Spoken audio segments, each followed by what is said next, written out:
of the Board of Directors. This Board of Directors of the Mid-Peninsula Regional Open Space District. I am Zoe Christine Tucker, President of the Board of Directors. This meeting is now called to order and the time is 7:04 p.m. May I please have a roll call? Director Gleason, Yes.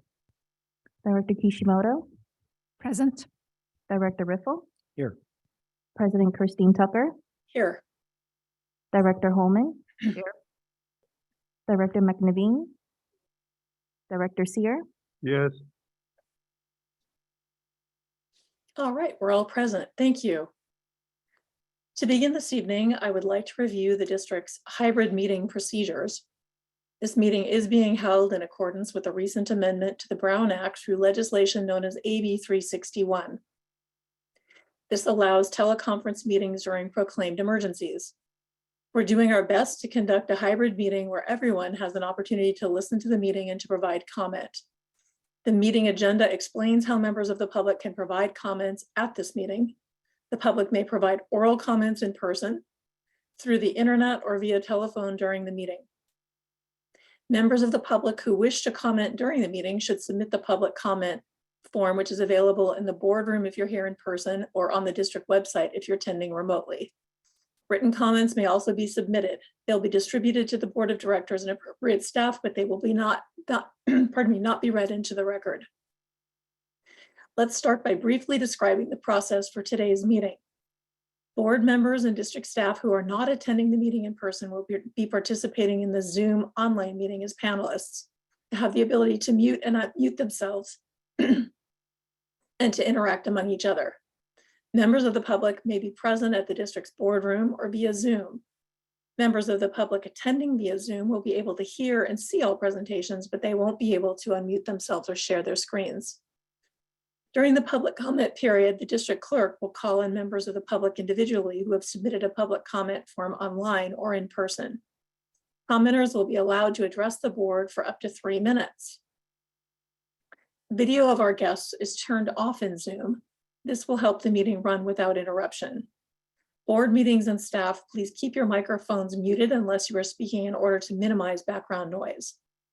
I'll be asking for board member questions and comments by calling on individual board members. This will help prevent us from talking over each other.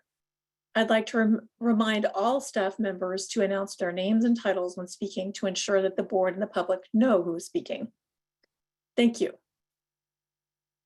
All right, the board did meet earlier in closed session and took no reportable actions this evening. I will now ask if there are any comments from members of the public on matters within the jurisdiction of the district, but that are not on the district's agenda tonight. President Christine Tucker, I do have several comments. I will begin with the members of the public who are here in the boardroom. I'd like to call up first Bazem Jabber.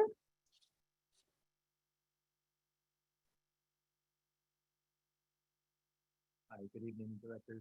I actually came here to be here for the swearing in of Director Gleason. I know last time I saw Director Gleason on the trails, I told him I'd be here, but I guess you guys did that in closed session. So I just wanted to congratulate him, and Director McNaveen. I hope I pronounced that right. I went off of what she said. So congratulations on your new board appointments. So I guess to mention something that's not on the agenda is that I hope that the district can reopen the discussions and the work towards hopefully getting class 1 e-mountain bike access on district trails, small track trails, and fire road trails where all regular bicycles are allowed. I know that there was a vote earlier that basically said no. I'm hoping the district can revisit that sooner than later and eventually get access for class 1, only class 1 e-mountain bikes. Thank you. All right, thank you, Bazem. I did just want to clarify that the swearing in was right before the closed session, and I'm sorry you missed it. Thank you.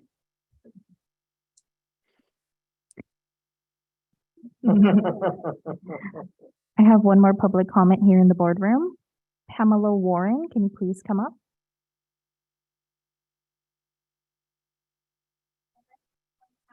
here before you start the timer. I live in Los Gatos. We don't have power, heat, telephone, internet, cable. I would have been happy to email you or call this in. It's very cold and miserable for many people in Los Gatos, so I think we all should be, you know, especially our horse friends on Bear Creek Road. It's a pretty tough go right now. I'm talking tonight about the Bear Creek Stables Improvement Plan. The last live meeting, I'm not sure. Thanks so much. Okay, thank you. The last live meeting I attended was on August 27th, 2019 at the Los Gatos Adult Recreation Center. The last board meeting I came to, I believe, was the end of December, where I asked Pete Siemens what was going on with the Bear Creek Stables Improvement Plan. At that meeting, he said that permits were submitted and underway for the scope of work. An online record search at the County of Santa Clara permit portal shows that a use permit planning and building submittal was made on October 6, 2021 by Kay Fernandez. The record application is AR 20-023. The planning application is PLN 21-173. The status of the application for planning is incomplete and has been closed. The status for the record application has been voided and closed. The Bear Creek Stables report project description online, which aligns with this report, is as follows. Mid-Peninsula Open Space is proposing implement repairs at Bear Creek Stables, demolition of selected structures, minor repairs to 3 barn structures, driveway improvements, ADA parking and pathways, new residents to replace one of the existing residents, new restroom structure to replace existing restrooms, new utilities and water to replace existing systems, relocation of equestrian stalls to accommodate new utilities and grading to improve drainage and erosion. Now this is completely closed. There's no active applications anywhere in the County of Santa Clara. Every 2 years, we go through a building code cycle where all the drawings, calculations, everything has to be redone and brought up to current code. This application has been closed. That means it has to all be started over again. Where is a commitment to the Bear Creek Stables Improvement Plan? This has been going on for years, and right now there's absolutely nothing happening. This week, part of the roof of the Talvis barn blew off in the storm, so it's now subject to being out into the weather. All the improvements that have been recently made to Bear Creek Stables are mountains and mountains of blue rock for multi-purpose trails, which is delightful. That's great, but it isn't helping anything about where the horses are being kept, the drainage, the erosion, stalls, and paddocks. I'm not sure where the commitment is for this. This is a drop in the bucket of a $330 million bond. $5 to $6 million is what's earmarked. I don't see it going anywhere, and I'd like to understand what kind of progress is being made this way. Thank you very much. All right, thank you for those comments. And I'm wondering if staff would like to address those comments now or offline. President Christine Tucker, this is Ana Ruiz, General Manager. We can address those comments because there's quite a bit of explanation to go with that offline with our commenter. If she provided her contact information, we can reach out. Okay, very good. Thank you, Ana. But if I might, you said you don't have internet, right? So how would you get the communication?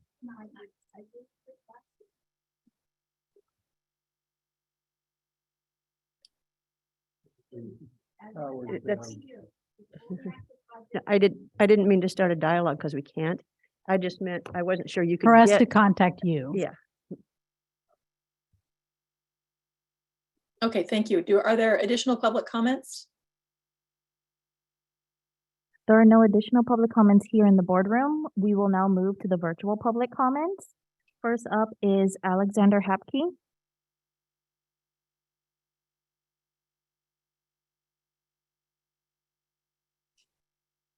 Alex, are you with us? Yes, can you hear me? Yes. Excellent. Alexander Hapke, President, Mid-Peninsula Rangers Peace Officers Association. Unfortunately, we had another ranger resign this month. There are currently 16 rangers working in the field and 5 vacant budgeted positions. That makes for an overall 16% vacancy rate in the ranger ranks. In the association's perspective, the imposition of work rules has not improved our recruitment and retention issues. No candidates made it through the last hiring process when we were looking to hire 5 people. We are now in process of trying to hire 6 people. If we were able to hire 6 people and put them through field training at the same time, it would put a strain on the existing workforce. The ranger who resigned made clear that the retirement benefits that the district provides are not sustainable long-term for a public safety position. That person is now employed as a ranger with Santa Clara County Parks because it offers public safety benefits. Mid-Penn Rangers are still pursuing public safety benefits to protect us from the hazards inherent in our job duties. Benefits we qualify for as peace officers, firefighters, and first responders. We can only hope that the district acknowledges this and negotiates in good faith to improve the retirement benefits provided to Rangers so they can provide for themselves and their families in retirement. We look forward to the upcoming negotiations to make these improvements and with the new board. Thank you. All right, thank you, Alex. Other comments? Next, we have Shelley Cannon. Hi, thank you for letting me speak tonight. Let me start by saying, if everyone didn't already know, that Mid-Penn has violated compliance with the Public Records Act in regard to the Bear Creek Stables RFP, which is meant to keep transparency between the government and the public. It was acted for a reason. I understand that a complaint has been filed by the public to the grand jury and is regarding this refusal to fully comply with this request, and they are in fact investigating. My question is, why the secrecy with these documents if you have nothing to hide about this RFP process?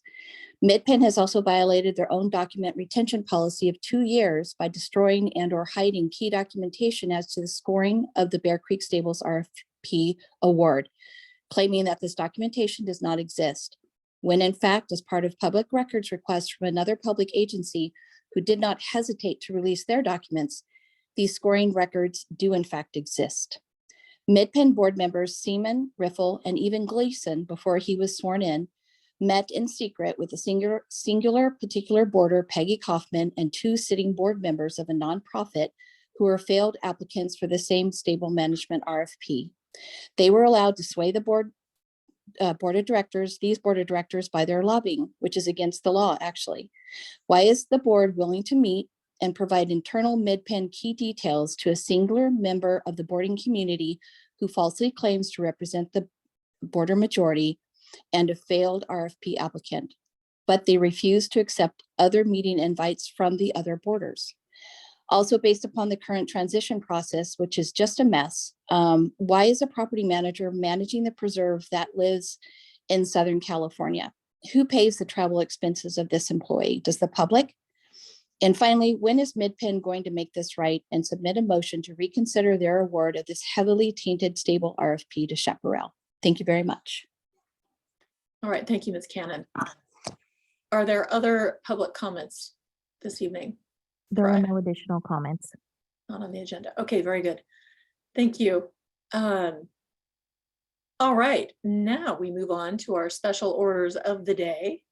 And that is our introduction of our new board members. As Director Kishimoto did indicate, we have sworn in Directors Gleason and McNiven, but we haven't yet had a chance to hear from them.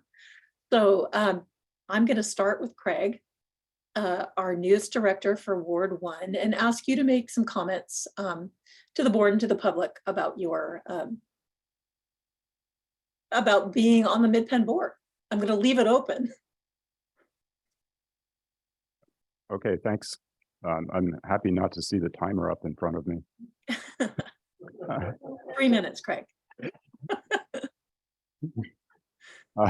First, I just want to say I have a huge amount of respect for this organization and all of the people that I've worked with here. It's really an honor to be here, and it's very, very exciting to me.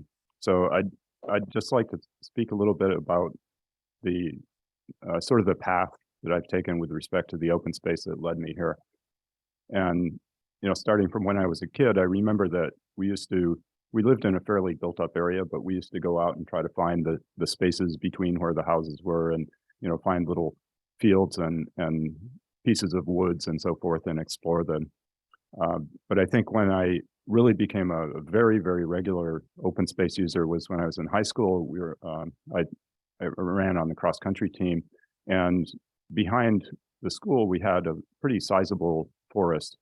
And we used to go out there and we would run all over the place. There were roads that were not open to traffic, and there were some trails out there.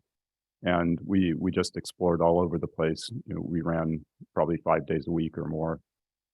And but then when I went to college, I started playing ice hockey, and of course, particularly in California, that's not a very outdoor experience.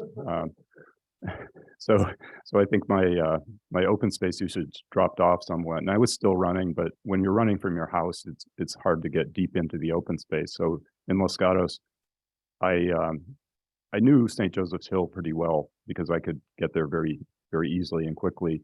But I didn't really have a good understanding of a lot of the other open spaces around. And we went out hiking periodically, so we knew some of the places. But the time when it really took off was actually when I started having some back issues, and I finally decided I needed to put away my hockey gear. And I had an old bike in the garage, and I started taking that out, and I didn't want to ride on the street, so I rode up into the open space, and I started exploring El Sereno and Sierra Azul and going on beyond that. And I was just amazed right off the bat at all these spaces that I could get to and things that I could see that I had never seen before. So it was a really amazing experience for me.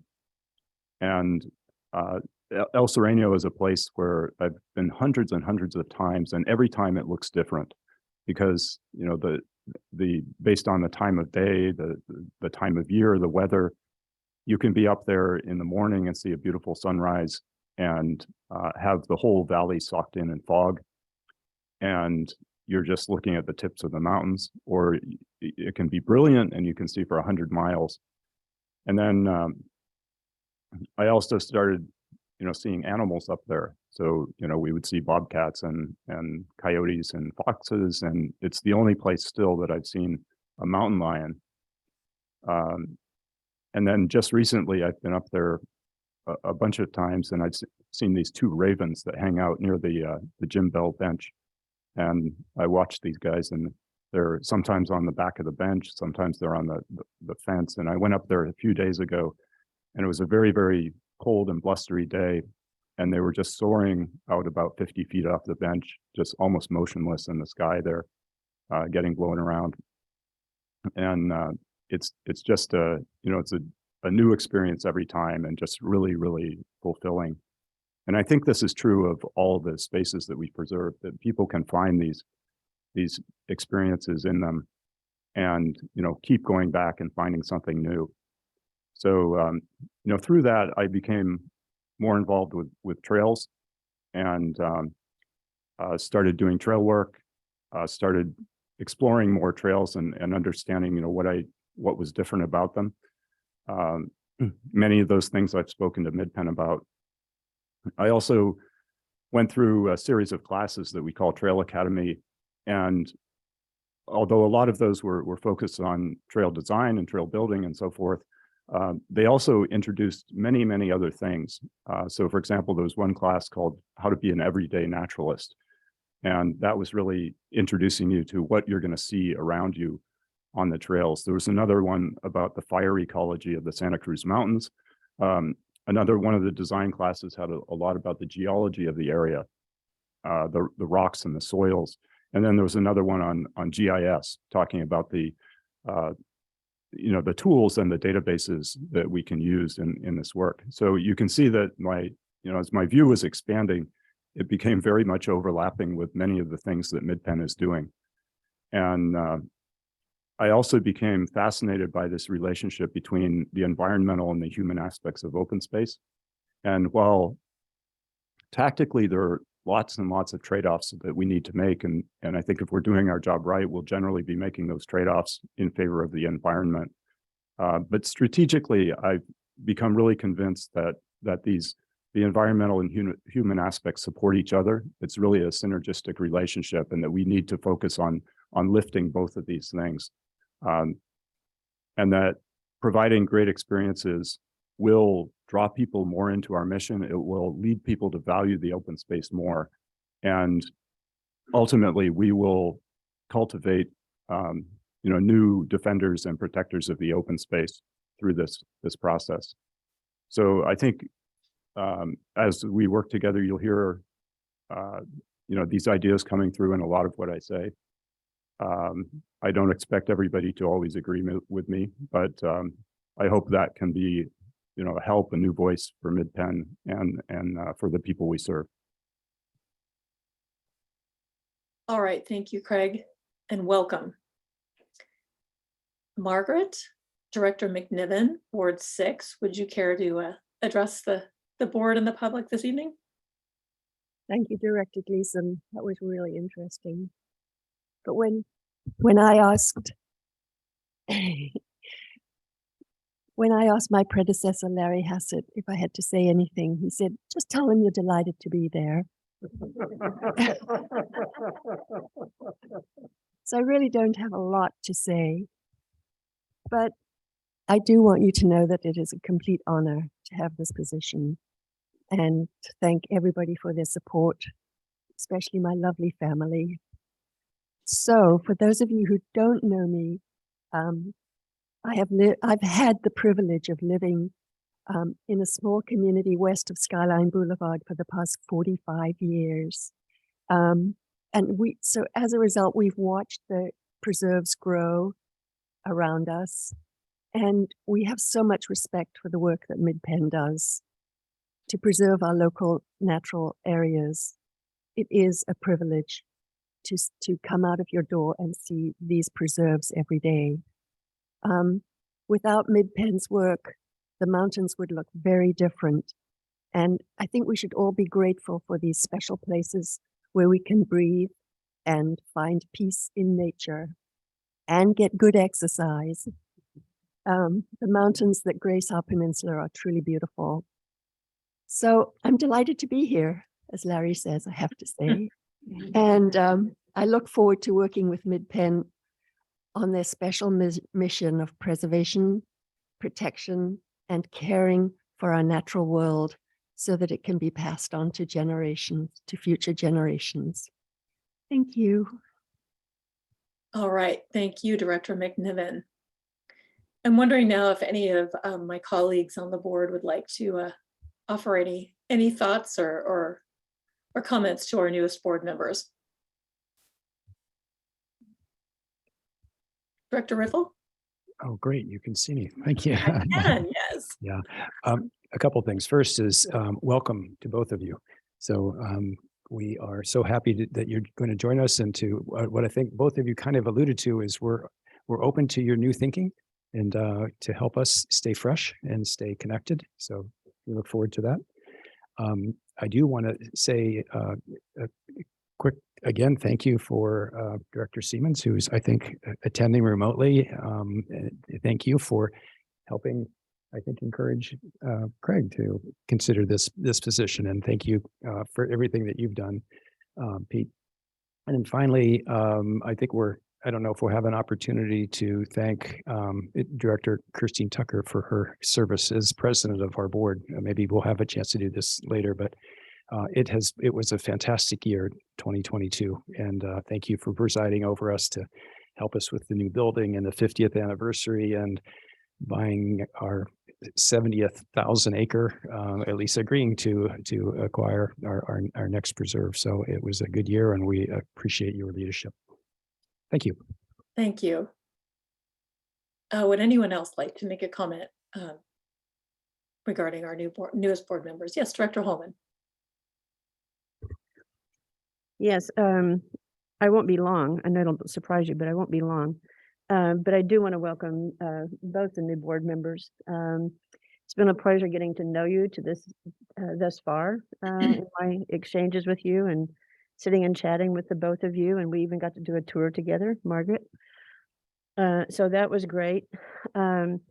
Really appreciate that you're stepping into seats that have been occupied and served well for a long time by prior board members, Siemens and Hassett. And I know you're respectful of that as well. And so while I'm appreciating that you guys are new and have joined the board, also just final words also to board members Hassett and Siemens for their long service to the board as well. So look forward to getting to know you better and serving with you. Thank you, Director Holman. Director Seer. Thank you. Yeah, I echo all of my fellow board members' comments. As now the longest serving member on the board, I'm pleased to welcome the two new members to the board. It's been an interesting process over my time to observe several new people kind of come onto the board, meld with the operation that's here, contribute their own unique style to all of our deliberations on the board.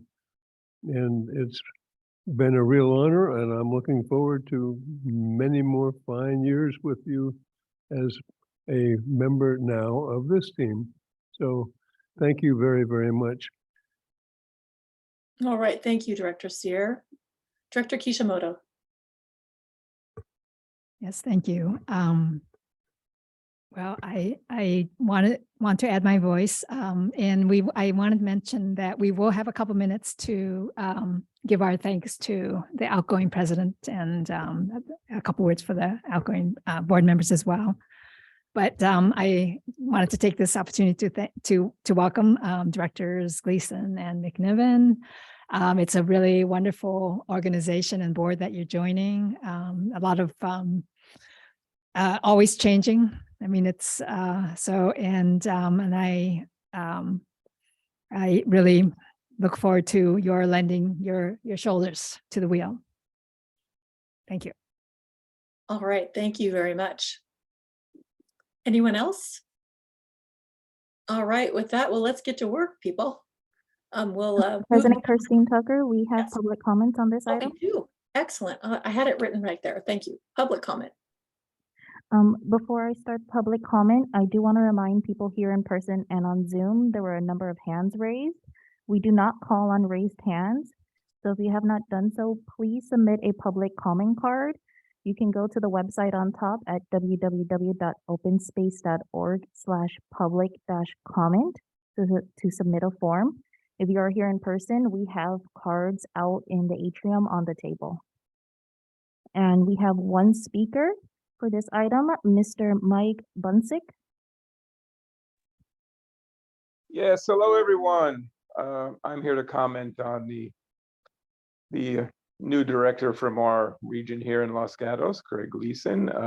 And I can confirm, yes, things are still very challenging here in Los Gatos. So if you lose me, I apologize. I had a chance to meet with Craig and discuss various topics during his candidacy and subsequent appointment to the board of directors. And I just wanted to say I was struck by one thought or one issue of his, particularly now his trail advocacy stance, and which is something was very close to my heart when I pursued a similar position. And the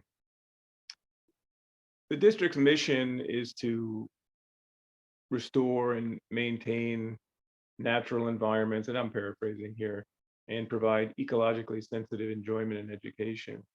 And I think in these times, how that may be pursued is changing. And I urge the district to take an exhaustive re-examination on their ideas and implementations about public access and trail design and trail planning and construction. And I know Craig has serious thoughts on this in this venue, and I will hope you take his thoughts to heart as I have and give it a serious consideration. And I want to thank him for taking the time to represent us all so effectively and wish him best of luck in the future. And I thank you for the time. All right, thank you, Mr. Bunsick. Are there other public comments on this item? There are no additional public comments. All right, very good. So now we'll get down to some more work. And that is, please have a motion to adopt the agenda. I move that we adopt the agenda. Second. All right, I have a motion from Director Riffle and a second from, was that Director Holman? Take your pick. That's fine. Okay. A second from Director Holman. Can we have a roll call, please?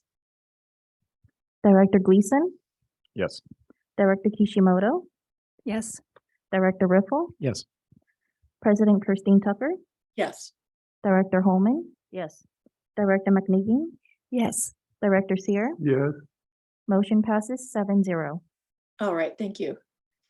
All right, we'll move now to board business item number 1, and that is election of the calendar year 2023 officers for the Mid-Peninsula Regional Open Space District Board of Directors. And will the district clerk please lead us through this procedure?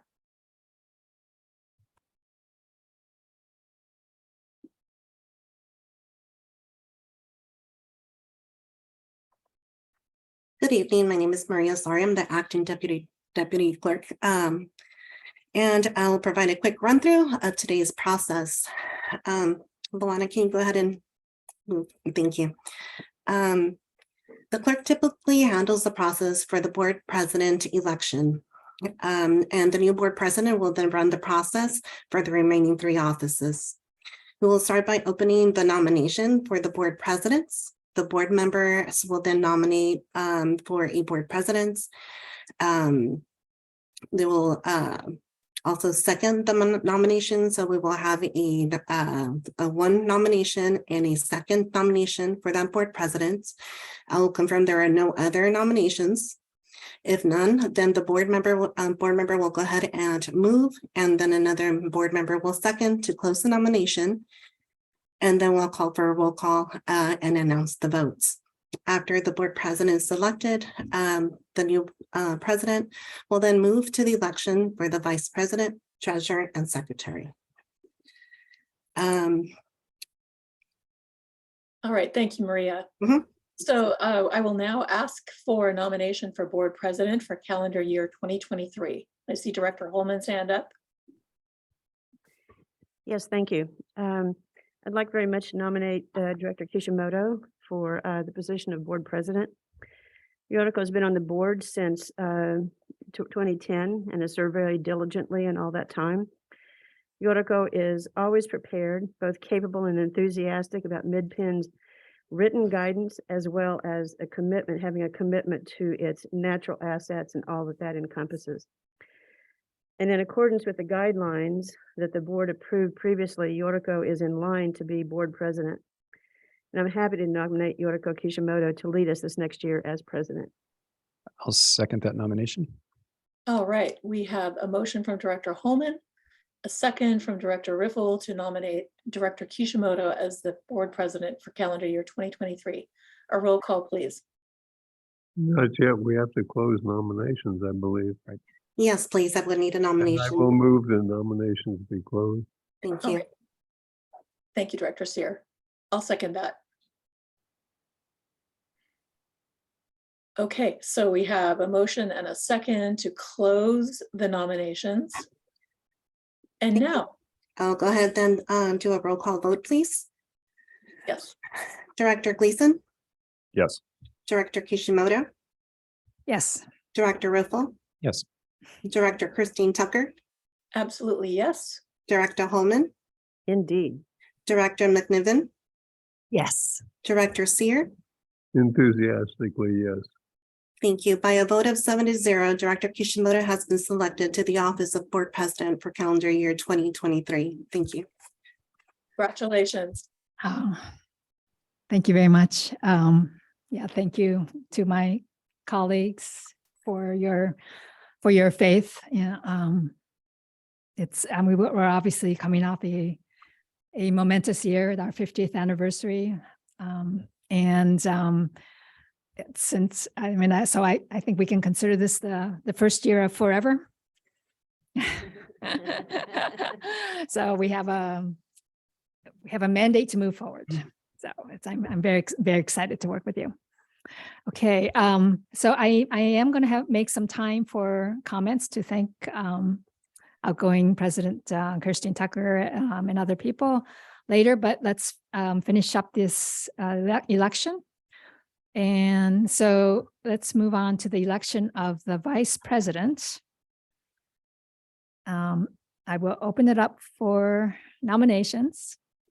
I would like to nominate Director McNiven. I'll second that. Wonderful. Is there any other nomination on the table? As Director Seer, I move nominations be closed. I'll I'll second that. second. Oh, go ahead. I'm sorry, may we repeat who was the second? Director Holman. Thank you. Okay. Well, we can Go go. ahead for and the take a vote. roll call vote. Yes, thank you. Yes, we can go for the vote, or unless Director McNiven would like to say a couple words, or maybe we'll go ahead with a vote first. Director Gleason, Yes. Director Christine Tucker, Yes. Director Ripple, Yes. President Kishimoto, Yes. Director Holman, Yes. Director McNiven, Yes. Director Seer. Yes. Thank you. Motion passes 7-0. Director McNiven has been selected to the office of Vice President for calendar year 2023. Congratulations. You have any, You want me to say something? if you wish? I will do my best. I will get used to these buttons and I'll get used, and Director Kishimoto has promised that she won't miss a meeting for at least 4 or 5 months. By which time I'll be a pro. So thank you. Yes, yeah, It's a pleasure to work with these wonderful people. welcome. Okay, excellent. Next is the position for treasurer. And nominations are open. I'd like to nominate Director Riffle. I'll second that. And are there any other nominations? Is there any motion to close nominations? I'll And I'll second. second that. A motion and second. Okay, let's go for a roll call vote, please. Thank you for, I'm sorry for closing the nomination. Was that Director Christine Tucker? That was I seconded. Second, thank you. Yes. Making sure we get it all. Thank Okay, you. yes. Director Gleason, Yes. Director Christine Tucker, Yes. Director Riffle, Yes. President Kishimoto, Yes, Director Holman, Yes. Director McNiven, Yes. Director Seer. Yes. Thank you. Motion passes 7-0 for Director Ripple as treasurer for calendar year 2023. okay, excellent. Okay, and finally, I'd like to open the nominations for secretary. And actually, I'd like to nominate Director Gleason. I'll second that. And any other nominations to present to the table? Move nominations be closed. I'll second. Okay. And we're ready for roll call vote. Director Gleason, Yes. Director Christine Tucker, Yes. Director Riffle, Yes. President Kishimoto, Yes. Director Holman, Yes. Director McNiven, Yes. Director Seer. Yes. Thank you. Motion passes 7-0 for Director Gleason to serve as a secretary for calendar year 2023. Thank you. Okay. All right. Now that I have my excellent officers. Very good. Okay, I want to take a few minutes. Well, first of all, Director Christine Tucker, I did receive your gavel through the internet. Excellent. Thank you for that virtual transfer. Okay. But it is a well-worn gavel. You had a very busy year, very momentous year, guiding us and leading us on this 50th anniversary. And I just want to thank you for your very gracious leadership of the district. You represented the district so well to the public. And actually, I have to call out Corey for helping us through this, all the important events that we prepared. so I know there were, and wildland fire fighting, and I know there were so many, I mean, it was a moving into AO, so many momentous changes into the district. But I do want to thank you. And give opportunity for the other board members to make any comments. But so why don't we see if there's anybody who would like to make a comment, and then I want to see if you want to make any comments, Director Kirsten Tucker, after that. So All right. let me open it up to other board members, and I see Director Sear. Try putting my mic on and getting unentangled. I just want to say something very, very simple and not a whole lot, but I think it was the most smoothly run year that was incredibly complicated. That I was just amazed. And there were a number of times when things got a little rocky, and your style of handling it, I thought, was just spectacular. Oh, And I really, really appreciate all that you did for that. You have a presence about you that I think represented the district incredibly well. And so thank you very much, Zoe. A pleasure to work with you. thank you so much, Jed. Okay.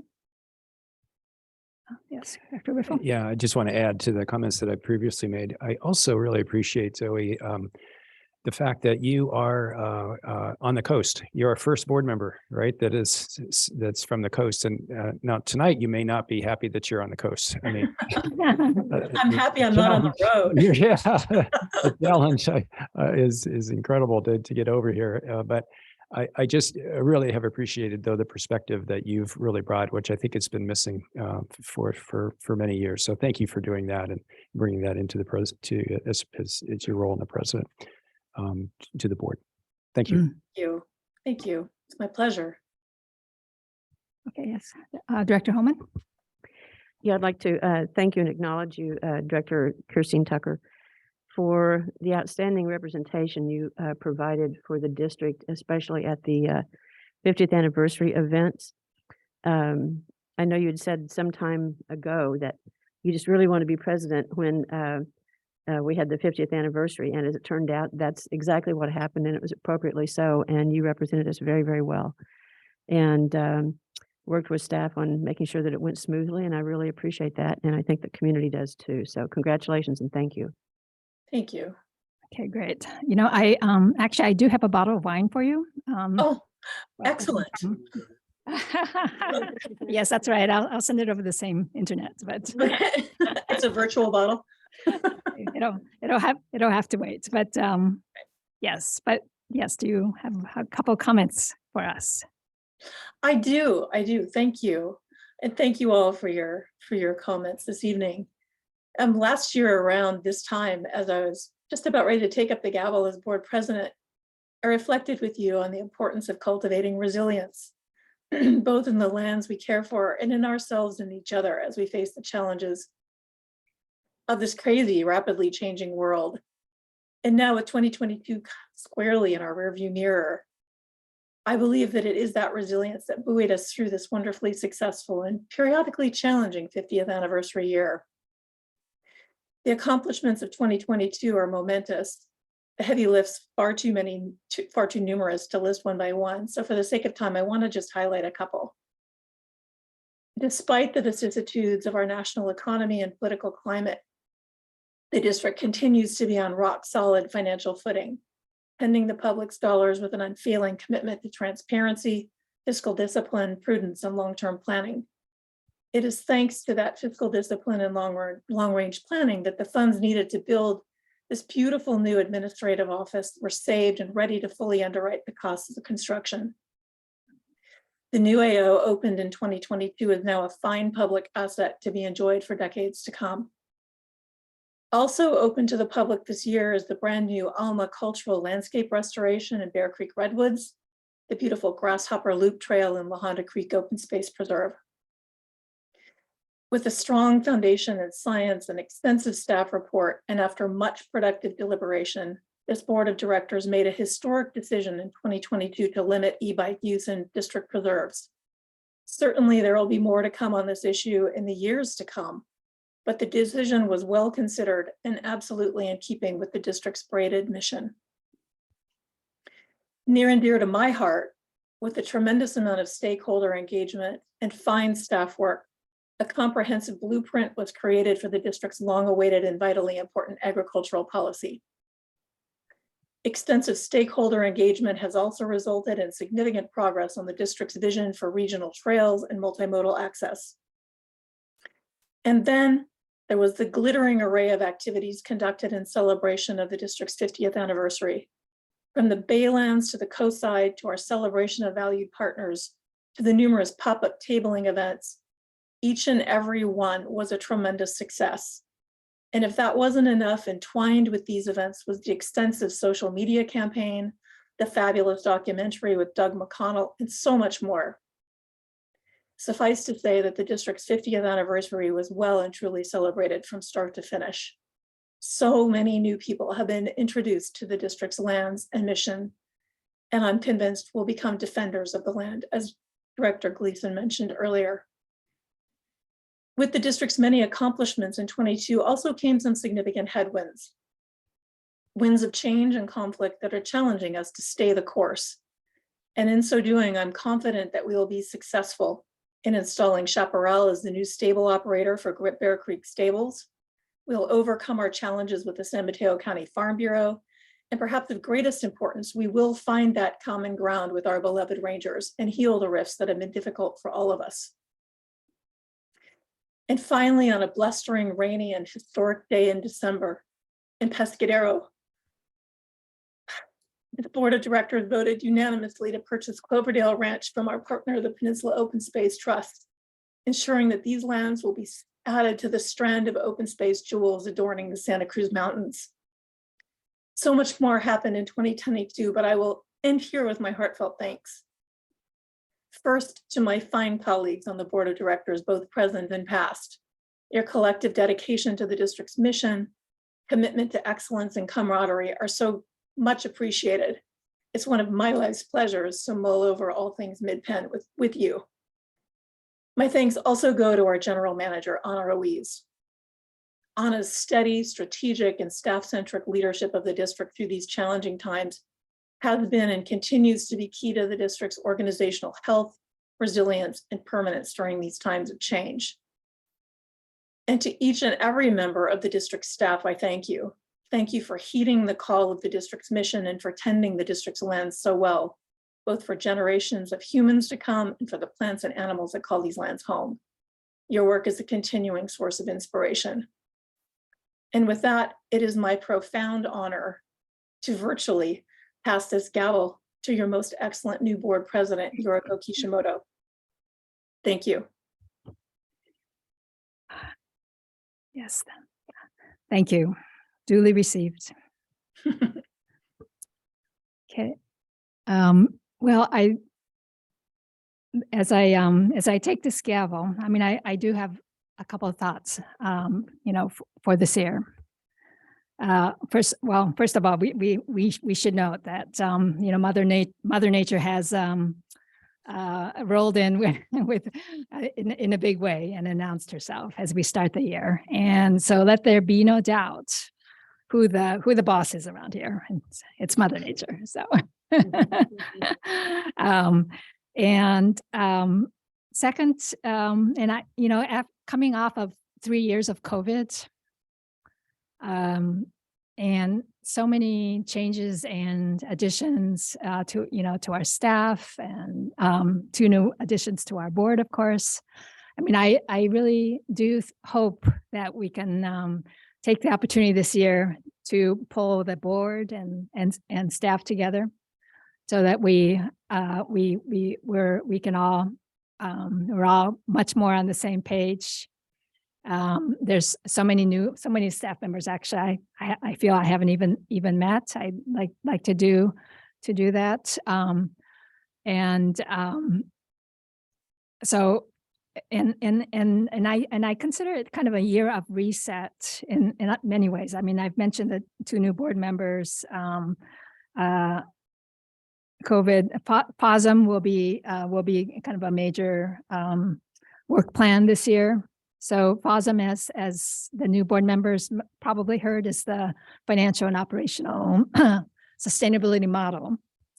And this was adopted after the 2014 Measure AA as a blueprint to guide our growth.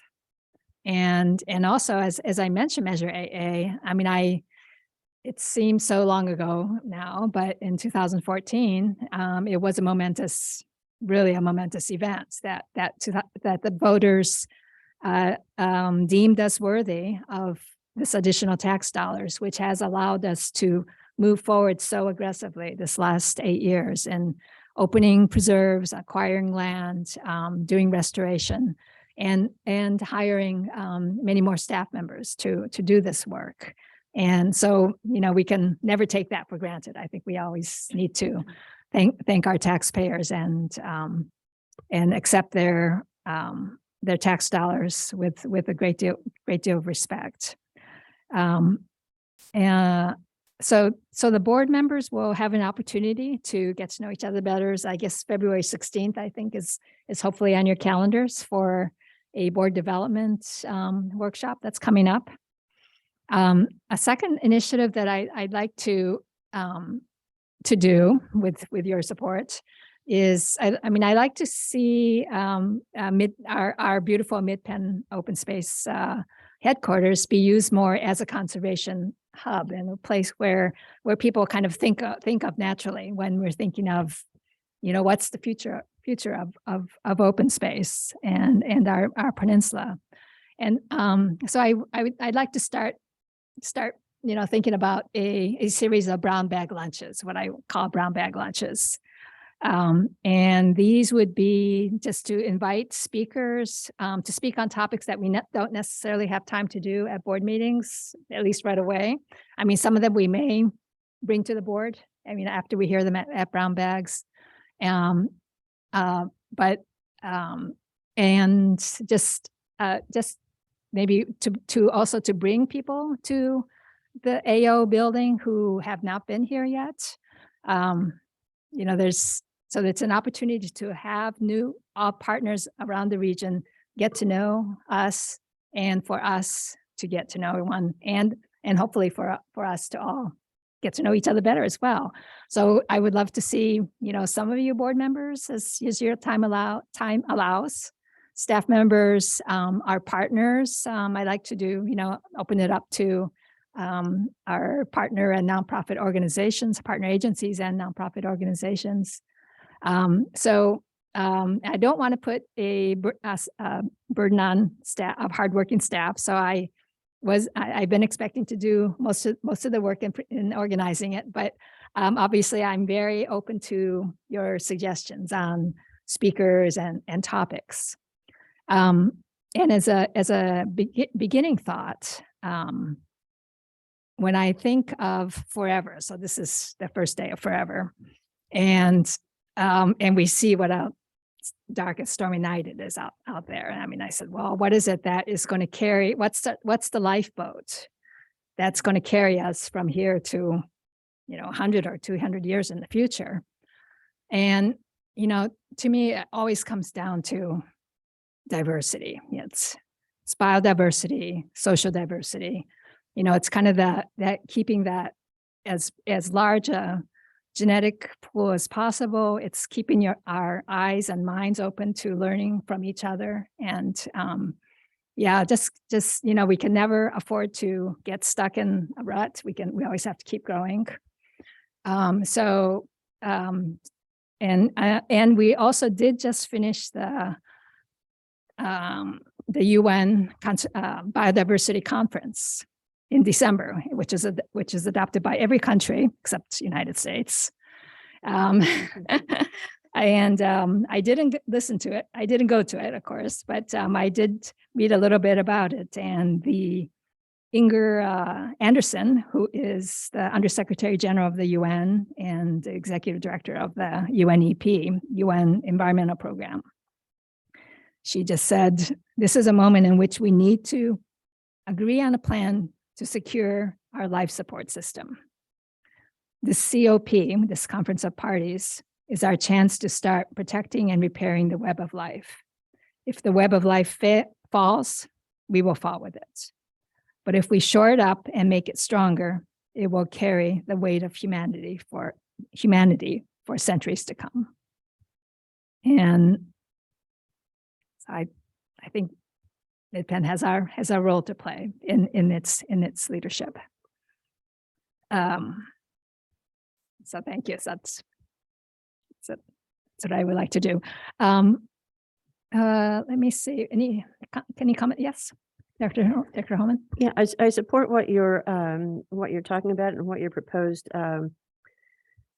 agenda, I guess I'll call it, is. I support it very much. And as you and I have spoken before, but I don't know how many people, or if all people remember this, but way back when, before COVID and before I was on the board, we used to do legislative lunches where we would invite various, well, anybody that was in any kind of legislative position, council member, supervisor, whatever. And we would meet at Piketty. Mhm. Weiner attended several there, and it was a great opportunity to not only learn, but to get to know our legislators as well and inform them even more of like what our work is and what we endeavor to do.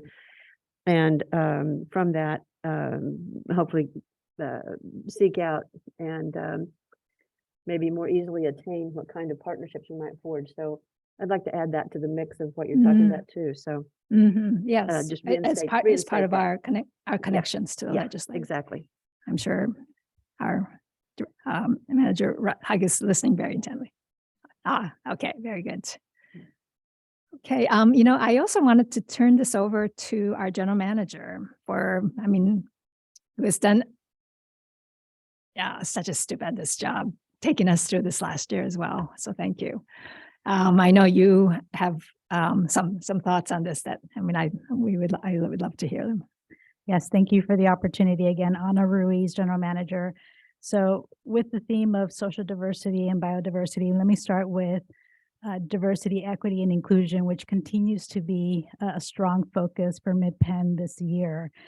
We're in the 4th year of implementing our ADA barrier removal project, which I'm very glad to see we continue to work on.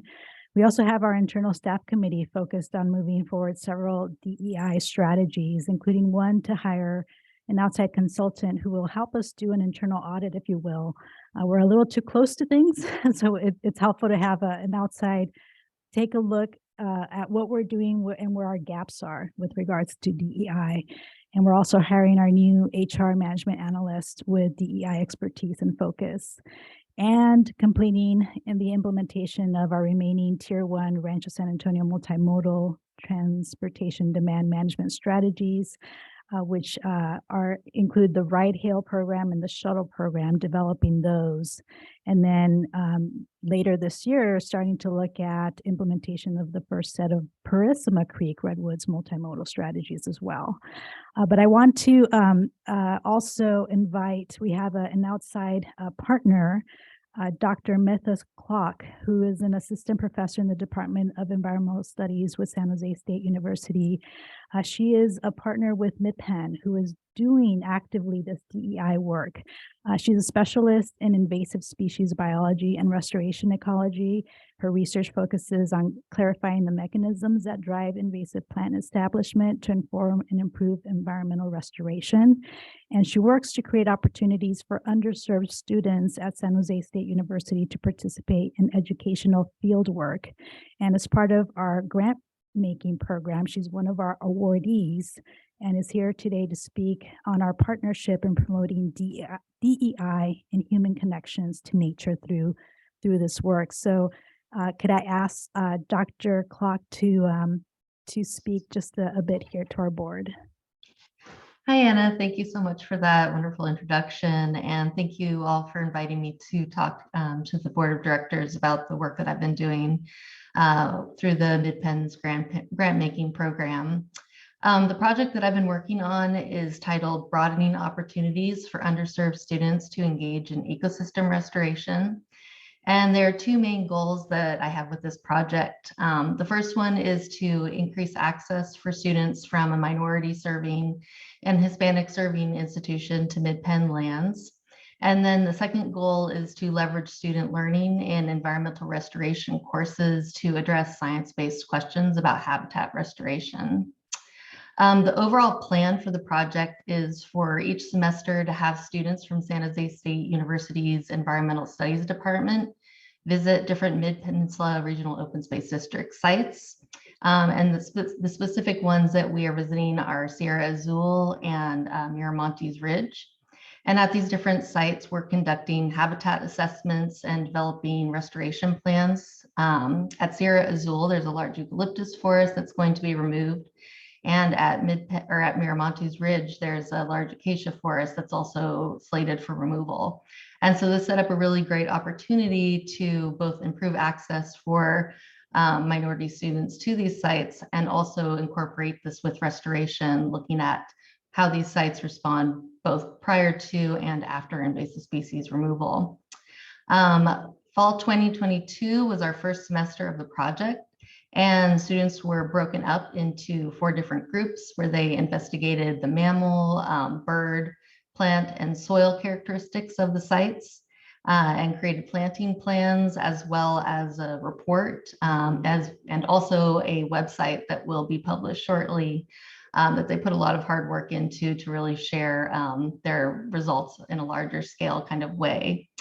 And I just wanted to share too some brief results from a post and pre and post course survey that I did with the students that I think really reflect some of the success of the project so far. One of the first questions I asked them was, after participating in field work for this course, do they feel more comfortable accessing natural areas? And 14 of 15 students in the class agreed or strongly agreed with this. The next question was whether fieldwork activities in this course made them feel more confident employing environmental restoration techniques. And 12 out of 15 either agreed or strongly agreed. The next question was, after participating in field work for this course, do they feel more confident applying to related jobs with the skills that they've learned? And 12 out of 15 agreed or strongly agreed. One of the components of the project was providing funding for the students to travel to the sites, because one of the main barriers for our students at San Jose State is that many of them either don't have transportation or don't have the money to drive out to the sites. And so one of the things that the funds have been used for is to provide stipends for the students to travel to the sites. And so one of the questions I asked was, does having mileage paid for to participate in field work make the sites more accessible for them? And 13 out of 15 students agreed or strongly agreed with that. I also asked whether after this course they plan to visit natural sites more frequently, and 14 out of 15 agreed or strongly agreed. And then another component of the project funding was to provide things like hats and gloves and boots, basically things that students might not be able to afford to be able to comfortably access the sites and participate in field work. And 13 out of 15 agreed or strongly agreed that having access to those materials and equipment made them feel more comfortable in the field. So this project is going to continue on through 2025. And I think with the results from this first semester, they've been really positive and have really shown that giving students more access and more availability to these sites and easier ways to get to them and be part of them really helps them to feel more engaged in this work that everybody's doing at Mid-Penn and be more part of natural areas in general. So I thank you all for your funding and for your support of the project. And if anybody ever wants to contact me to ask more questions, I'm happy to share more about it. Thank you, Dr. Clark. And this is just an example of one of many partners that we're working closely with. The other area I wanted to touch on is biodiversity. There's a lot of work on that front as well. As you know, we're now moving forward toward identifying potential solutions for safe new crossings at Alma Bridge Road. So that's been something that we've been working on and continuing to work on this year. We're also doing additional plant and soil investigations in Sierra Azul to help us to help inform the development of a habitat management plan for a very, very rare species, the Santa Cruz kangaroo rat that we have located on our lands. We continue moving forward with the environmental review process for the Highway 17 wildlife crossing. We're in the final year of phase 1 and the first year of phase 2 of invasive plant treatments at Bear Creek Redwoods, and we're expecting to reach 45% completion of the total work for that preserve by the end of this year. And we're completing the last year of mountain lion behavioral modification work to help us understand strategies to protect our mountain lion populations as well. And also tonight we have one additional partner that I like to introduce who is helping us with this biodiversity work that we're doing. Dr. Brian Halstead is a research wildlife biologist at the USGS Western Ecological Research Center in Dixon, California. He focuses on conservation of reptiles and amphibians, particularly applications of population ecology to species conservation. His research focuses on the effects of water availability on the distribution, behavior, and demography of giant garter snakes, the response of San Francisco garter snake to grazing and management of aquatic invasive species, and the influence of abiotic and biotic variables on the distribution and demography of amphibian populations in Northern California, and has been collaborating with MidPen since 2014 to conserve threatened and endangered amphibian and reptile species within our lands. And he's here today to say a few remarks regarding a partnership that we're working on for our San Francisco garter snake population. I'd like to pass the mic. Okay, thank you very much for the introduction and the invitation to speak today. We're super excited to be working with MidPen on several different projects related to San Francisco garter snakes. Just this year, we're working on 2 projects. The first one is, as was mentioned earlier, the acquisition of Cloverdale Ranch, which has a population of San Francisco garter snakes that we've been studying since 2007.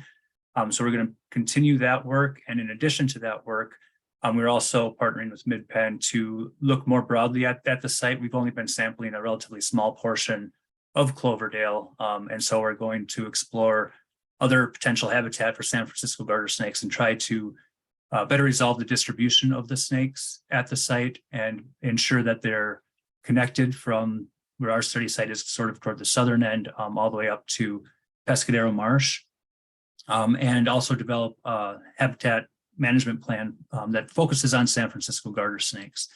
The other one is kind of scoping the feasibility of introducing San Francisco garter snakes to La Honda Creek Open Space Preserve. The site has several wetlands that have prey for the snakes, and establishing populations there would contribute strongly to meeting the recovery goals for the San Francisco garter snake, which I should have mentioned earlier is federally endangered.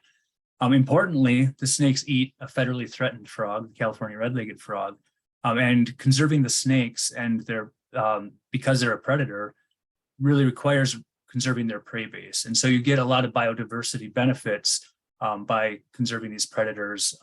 You have to conserve all their prey, you have to maintain a functioning ecosystem. So by focusing on the predators, we can meet a lot of other goals when it comes to ensuring the integrity of functioning ecosystems.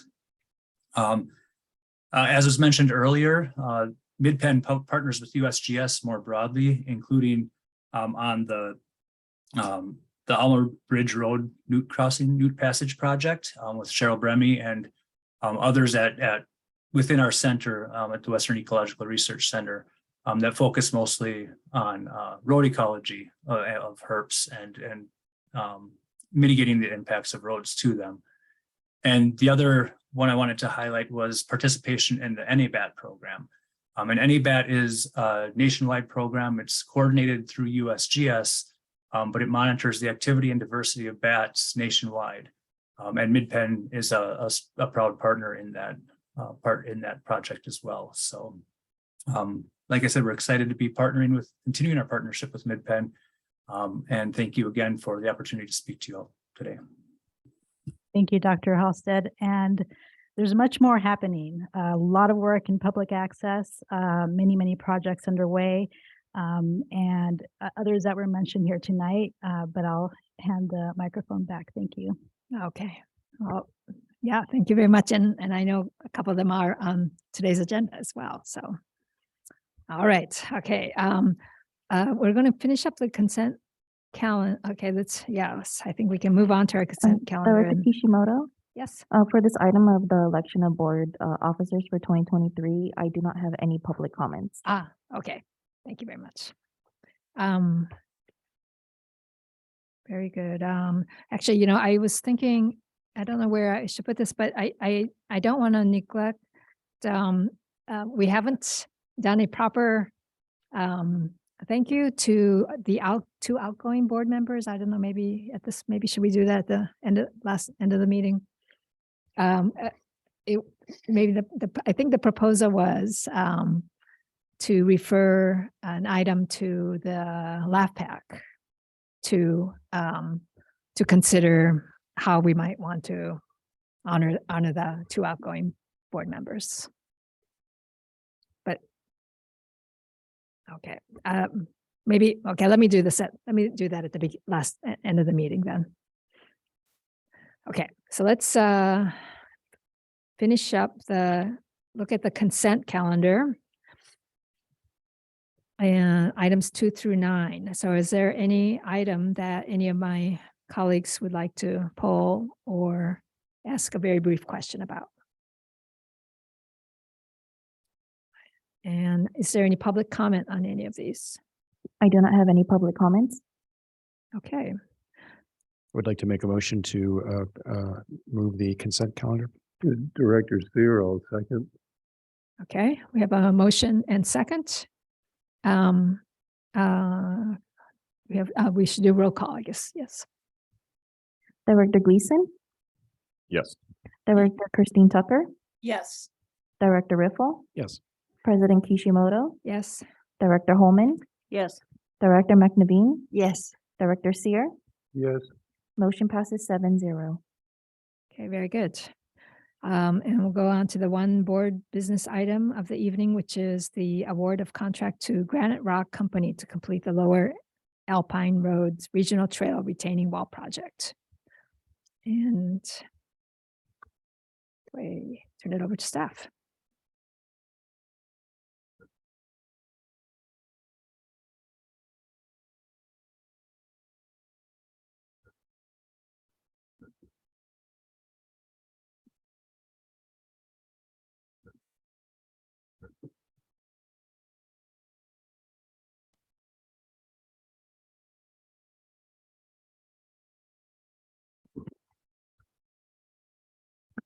Good evening. My name is Zachary Alexander. I'm getting over a cold. Sorry for the raspy voice here. I'm a capital project manager in the district's engineering and construction department, and I'm the project manager for the construction phase of the Lower Alpine Road retaining wall project. For your consideration this evening is an award of contract to Granite Rock Construction for completion of this project. The overall goal of the project is to stabilize the Lower Alpine Road trailhead to improve drainage and decrease sedimentation and erosion concerns that we're seeing on site. This project is part of Measure AA 10-001, which is the Coal Creek Alpine Road Trail Regional Trail portfolio.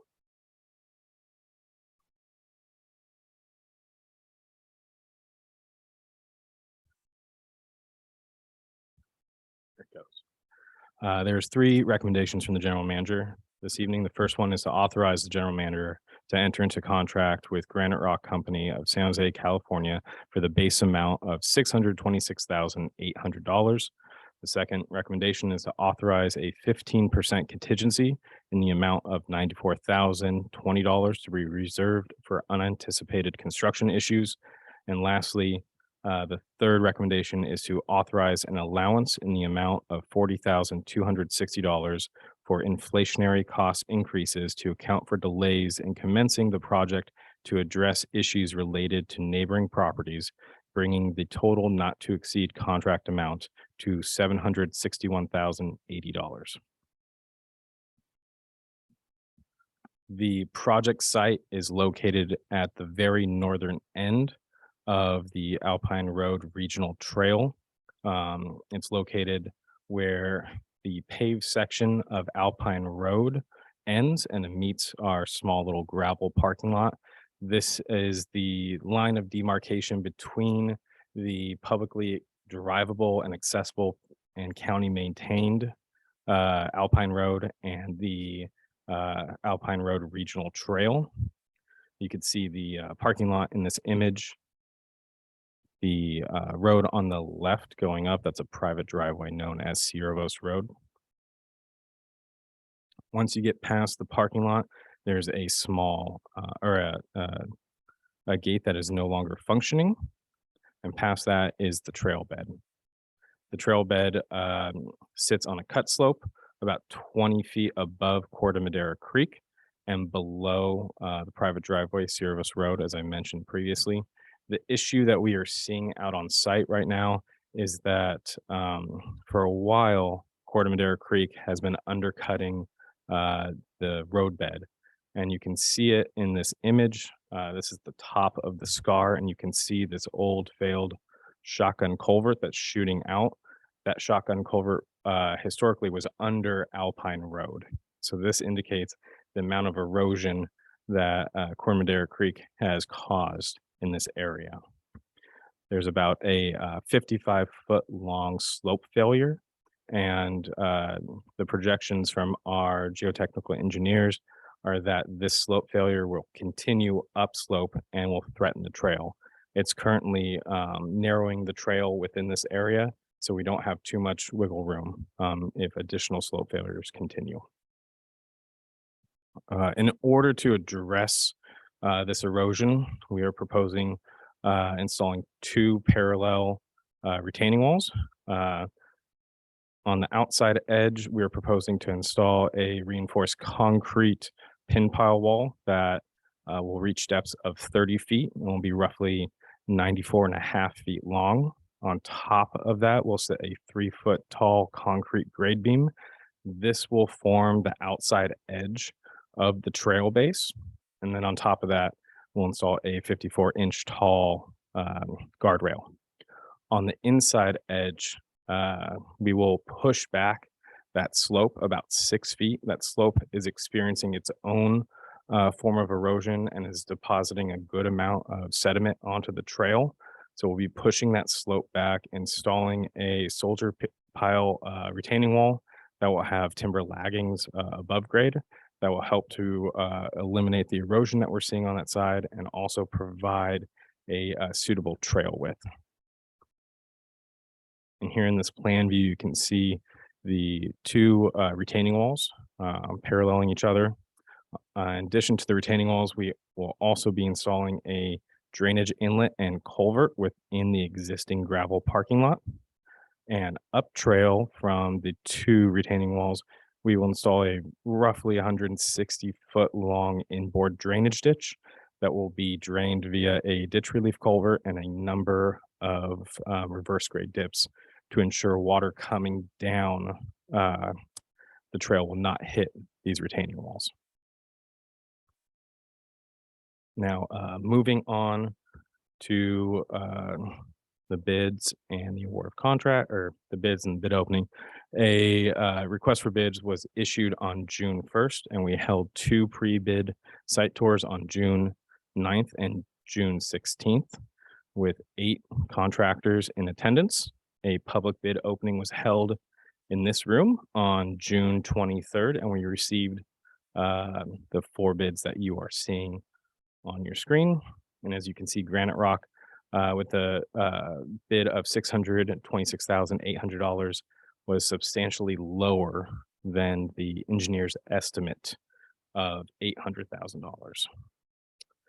However, before we were able to move forward with an award of contract, we ran into a number of issues with our neighboring properties that needed to be sorted out before we could commence construction. These delays pushed us outside of our available construction window in the summer and fall of 2022 and pushed us into 2023. That's why we're going for the award of contract now. At the end, I think, at the end, yeah. 1 second, let me get back on track here. No worry, Jed.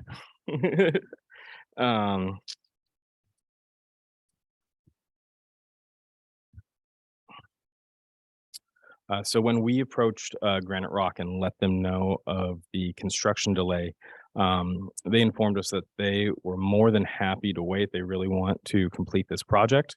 They just asked that we cover any costs associated with delaying construction until the 2023 season. So that is, material costs, labor cost increases, insurance increases, union dues, those types of increases that have, affected construction between the 2022 and 2023 season. So they proposed those delays at a little over $40,000. If you take Granite Rock's base bid and you add $40,000 to it, it's still more than $100,000 under our next closest bidder. Additionally, if we were to rebid this project, there's no guarantee that we would receive such a favorable bid. And also, as you guys know, the bidding process definitely takes a good amount of staff time to complete. So for these reasons, the general manager has recommended that we move forward with authorizing contract with Granite Rock. So if the contract is authorized this evening, the next steps will be starting the pre-construction process probably sometime around April, with May triggering mobilization and maybe some light construction activities. Our regulatory permits restrict us from starting construction within the creek channel until June 15th. So there's a little work we can get done ahead of time, but really the meats of the project can't really start until June 15th. And over the summertime, we're expecting about 2 months or so of serious construction when we're installing these soldier pile walls. We will have to close down this section of the trail. So just want to make sure everyone is aware of that. Unfortunately, June 15th is our start date. There's nothing we can do about that. And then following construction, which we anticipate, like I said, about 2 months or so by the end of the summer, permit and project closeout work occur in the fall of 2023. So just to recap, the 3 recommendations from the general manager. The first one is to authorize the general manager to enter into contract with Granite Rock Company of San Jose, California for a base amount of $626,800.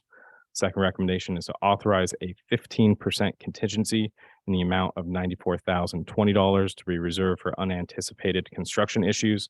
And the third recommendation is to authorize an allowance in the amount of $40,260 for inflationary cost increases to account for delays in commencing the project to address issues related to neighboring properties, bringing the total not to exceed contract amount to $761,080.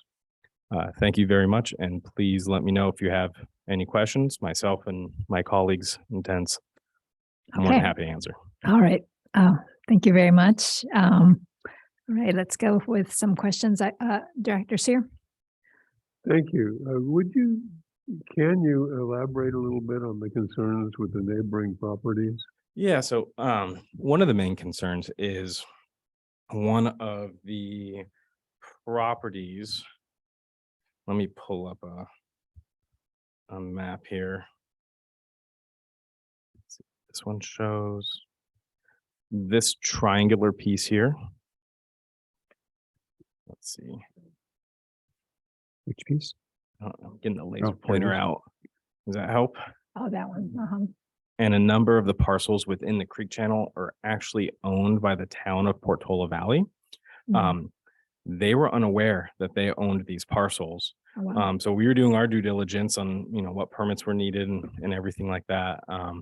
And we found their ownership records in RealQuest, and we reached Mhm. out to them. And they're like, "Ah, we don't own these things." I'm like, "Well, we can assure you you do." So we had to, make contact with them and negotiate through what the permitting process would look like for this. Mm. Would it be, an encroachment permit? Would it be an MOU, which we ended up settling on? Okay, Director Riffle? Yeah, thanks. I'm going to be supportive of this, and Zach, just if you can do what you did to that tower on Mount Amanam, this is nothing. My question, though, I think is too, and this follows up a little bit with what Director Sear is just notifying the neighbors and our involvement with the neighbors, especially with the paved driveway. Boy, that's pretty darn close to a lot of construction. That is. Could you just comment on how that is going and how we're Yes, working with them? I would say that my boss, Scott Reeves, I know he's been in constant contact with the neighbors down there through the original design phase for the entire portfolio of Alpine Road. And we've been in contact with all the neighbors up Ciervos Road for the past, at least personally, for the past 6 months, letting them know what was happening. My take is that they are very supportive of this work. I believe that they've been hounding the county to complete repairs in this area for a long time, and they felt like they were not being heard. And so to see some movement and to see especially something that's going to help stabilize their driveway and ensure that this erosion concern doesn't continue up through that hillside there. They're very excited to see this project completed. Okay, another Maybe question. I can add something to that as well. Scott Reeves, Senior Capital Project Manager, and I was managing the Upper Alpine improvements that we just recently completed. And I think Zach and I will follow a similar protocol there. We actually belong to the Vista Verde email listserv, and we were able to communicate with the larger community via email very effectively. We also employed early notifications at our trailheads, not only upper and lower when we did the upper section, but we also notified at Montebello and other preserves up along Page Mill. So I think we would do something similar here for this summer to keep the neighbors informed. And then we do have active dialogue with some of the more interested neighbors. I was out there today taking those photos and ran into one of them and spent a good 30 minutes just talking about the project. And so I think that we've established a pretty good rapport with those that have expressed interest and given out a lot of business cards as well. So I think kind of we'll look to be open to their comments as well if they have questions. Great. Scott, actually, could I just follow up? So same compliment to you, given what you did with the other portion of the trail, this will be no problem either. So, but my question though is a little bit more about, we have a very active user community that uses this trail, and I think almost feels like they are partial owners of this, and in a good, I mean that in a good way. Have you been able to tap into them, not only from a notification point of view, but also is just, here's what we're doing, what do you think, and so on? I think so. The mountain biking community and using that as a regional access. Yeah, I do understand the attention that this project has received and will continue to receive. And I think through some of the more active participants and some of the regional mountain biking groups that have stayed connected, we've tried to embrace that partnership to have them amplify our voice and serve as kind of a spokesperson to keep their groups informed. So that seems to have been working well to date. Great. Good. Thank you. I have another question, but I'll defer to the end. Okay, Director Homan. Yes. So thank you for these images, and I would like for them to have been in the staff report. It would have been helpful, but I don't know if it was this image. The slides don't have numbers, so is it either the slide before this or the slide after this? If we could look at those.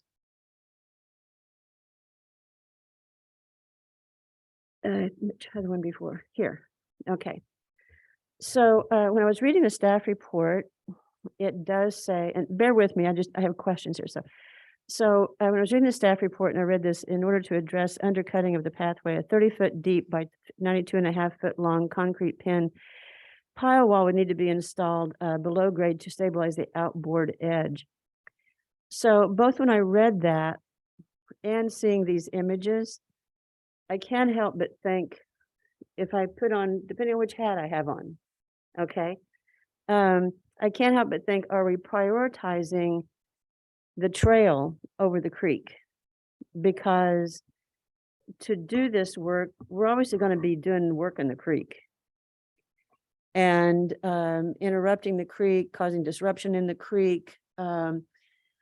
And so this kind of construction requires heavy equipment.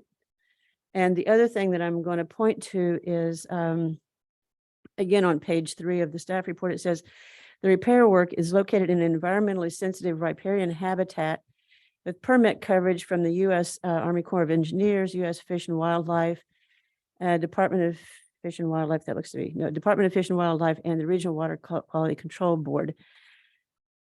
And so it's within their permit coverage, but I didn't see anything about what were their results, what were their comments, what are the impacts of this project. So there wasn't an EIR done or a focused EIR. So it's a two-pronged question. It's like, well, what are we going to be doing to the creek? And I just have to ask the question, are we prioritizing the trail over the creek? And what was the outcome or comments from these various entities that are permitting the work? So I'll speak on the first one. And Okay, I'll allow thank you. Scott to speak All right, thank on you. the second Thank you very one. much. The first one, you can see in this image, the creek channel is not right up against the trail. It's episodic, big flows that have caused this destabilization to come in underneath, the trail bed there. And the construction techniques that will be used for a pin pile wall is that we will have a drill rig on the trail itself, drilling down, and then they'll sink the rebar cages and then pour concrete in there. So we will not be going down into the creek channel with any type of heavy machinery or equipment. It should be able to be completed all from the existing road base itself. Did I mishear? I thought I heard you say in your comments, I thought you said something about being in the creek. In the there's nothing in the creek. I'm Okay. sorry if there's Maybe I misheard. Mm. Okay. Perfect. All right. Thank you. Thank you. Scott Reeves, Senior Capital Project Manager, to talk to the CEQA process. So this was a mitigated negative declaration that was considered as this. So there's a bit of mitigation that we are doing to offset the impacts to the habitat, and that includes our restoration plantings that are located up at Site 14. So all of our mitigations for this project were encompassed. It's all included in one mitigation package, one MMP that is at Site 14. Well, those are the mitigations. What are the impacts that are needing to be mitigated?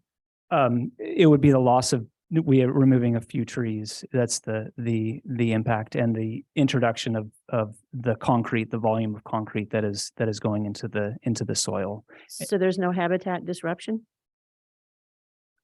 I'm not sure I can answer that.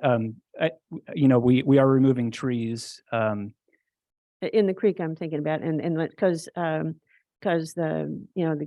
San Francisco garter snake didn't live in the trees, right? So Understood. I'm not trying to be, I'm not trying to be cute here. I'm just trying to get to the. Yeah, I'm not sure I'm qualified to answer habitat questions in detail, other than understanding the mitigations that we have at hand. But to Zach's point, our work, we don't anticipate being in the creek or impacting the existing conditions of the wetted channel. We anticipate working solely from the trail bed. Okay, and then last question, I do believe would be the coloration or visual appearance of this 30-foot deep by 92.5 foot long pile wall. What will the appearance of that be? So I think in this image, you can see that the retaining wall is mainly going to be below ground. Right? So you're not going to see, Yeah, I think I read somewhere it's like 4 feet above grade, or maybe that's a different you know, part of on this. the inboard edge, the soldier pile wall Mm-hmm. will have, if you on this drawing here, you can see above grade, those will be timber laggings. So it'll Okay. be, you know, a wood appearance retaining wall on that inboard Okay. side. Okay. All right. Very good. Thank you very much. You have additional questions? Yeah. So can you clarify just our responsibility versus the county road? Is this still part of the county, or how is that working between the two agencies?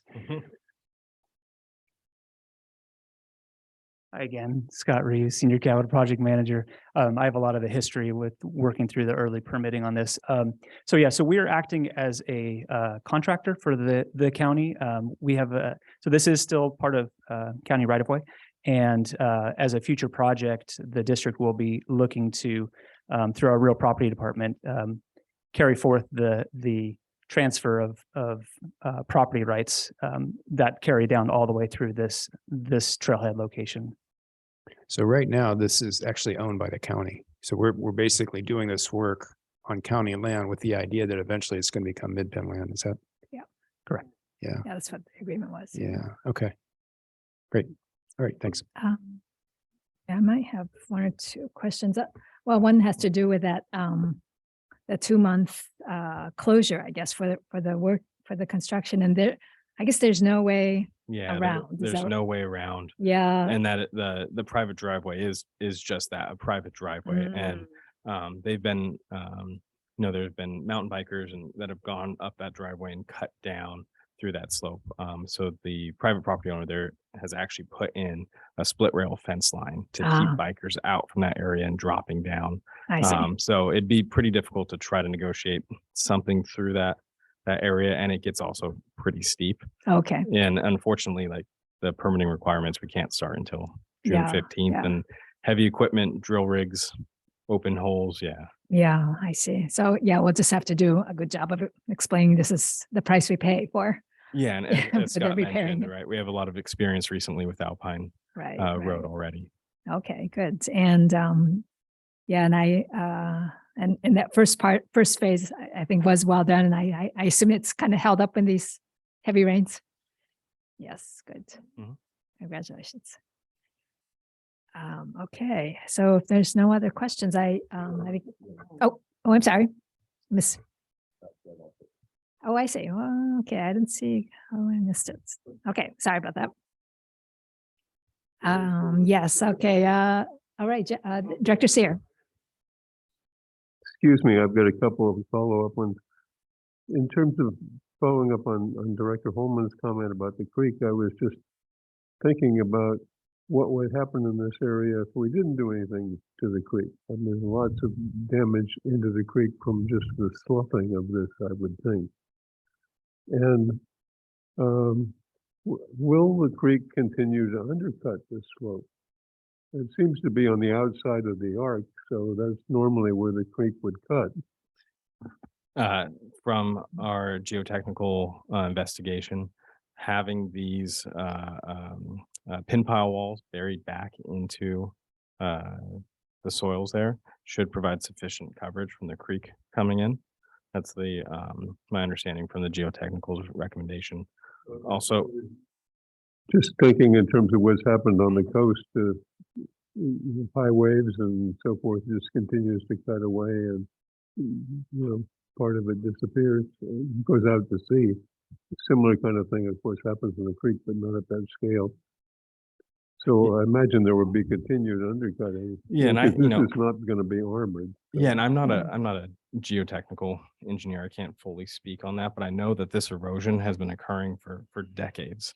It is not a new slope failure. It's been a long occurring slope failure, and I believe also the soils in this area are very poorly consolidated and fall apart fairly easily, which is leading to this continuation of failure in the area.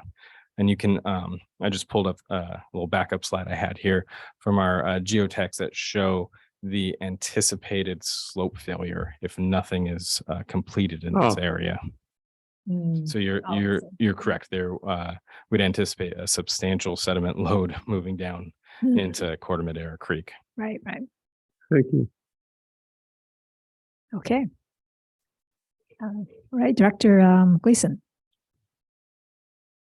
Yeah, I think my questions are actually probably not so much about this project, but trying to get a big picture of the whole Alpine Road situation over the next year in particular. I think for users, it would be really helpful to have an understanding of how these different projects fit together and what will be open, what will be closed at various times during the year. Because I think we have the rerouting of the bypass trail.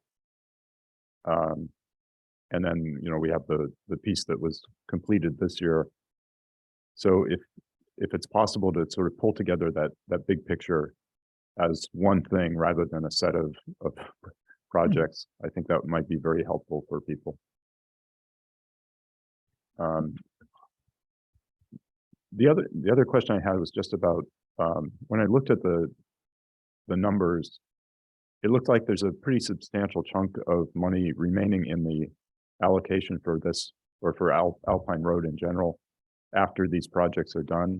And I was wondering, is that a change in plans, or does that have to do with this transfer of land, or what is that coming from? I can speak to that.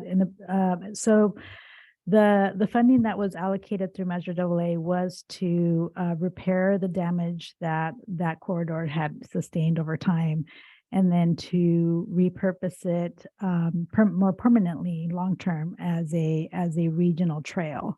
And so there may be some additional funds that we may need to expend for that purpose. But we are looking carefully at this particular portfolio because there may be funds that we can reallocate to other portfolios that are in need of funding.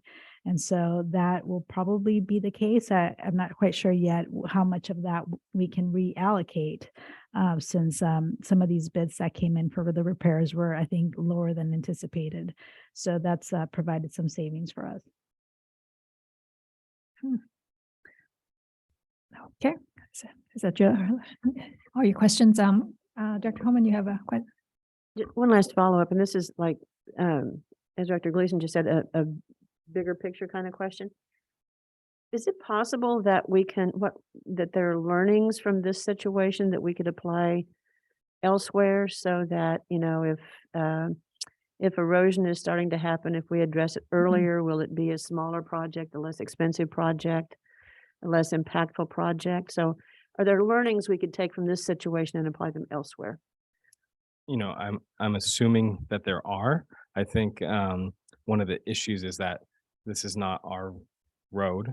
Right. I understand it's a complicated situation. Yes. That has been the main issue that has kind of prohibited us from taking action on this. Right. We've known that we've had this issue for a while. Same thing with everything else that was happening on Alpine Road. And my understanding is we could not take action on that until we got our ducks in a row. So I'm not sure if there's any concrete steps or best management practices, anything like that we could take and implement. I would think maybe some field staff probably has a number of BMPs that they implement and monitor active erosion sites and try to get ahead of those. But I can't fully speak on that. Okay. One thing And I can okay. say about that particular topic is it does highlight the need to have ongoing maintenance, even of unpaved roads or pathways or trails, that's very necessary to avoid extensive damage, loss. And so that's one thing we do on a day-to-day, week-to-week basis, and something we will continue to do. Thank you. And I do understand that this is not typical because this is not all under MidPenn's jurisdiction, and authority and blah, blah, blah, blah, and the agreements have to be made. So I was speaking again, like in a broader picture, but thank you very much. President Kishimoto, if I could just make one quick comment to respond Yes. to a question that Director Holman asked earlier. I was able to pull up the mitigated negative declaration for the project, and it was completed in January of 2021. And keep in mind, most of the project has now been complete, and this is kind of the last site in the string of sites, if I'm not mistaken. But of course, the project was initiated a while back, but in order to inform your decision about awarding this contract and proceeding with the work, there are numerous mitigation measures aimed at avoiding impacts to wildlife, including nesting birds and amphibians and snakes, and impacts to trees, as Scott Reeves mentioned, and impacts to the creek generally as a wetland area, and even a few mitigation measures aimed at reducing fugitive dust on the construction site. So rest assured, the environmental analysis was done, and the mitigation measures are customarily attached to the contract as part of the scope of work. So there should be a clear understanding of our contractor for that. Thanks. Okay, thank you for that. And we don't have the contract or those mitigation measures, so that's why I asked the question. So thank you very much. Okay. There's no further questions. Are there any public comments? We have no public comments for this item. Okay. Bring this back to the board, and happy to entertain a motion. I would like to give our newest director, this is her award, maybe she would like the opportunity to, if she's so inclined. The only question I had, if I did have a question, is how did Granite Rock do on the upper portion? Because I know they had the contract for that. I saw the signs every day. Yeah, from my eyes, they were amazing. yeah, Yeah. yeah. Maybe Scott would like to speak on that, as he was the project manager out there. Thanks. Scott Reeves, Senior Capital Project Manager. Yeah, Granite Rock has been a great partner of ours. They were able to mobilize an adequate crew to finish that project in one season.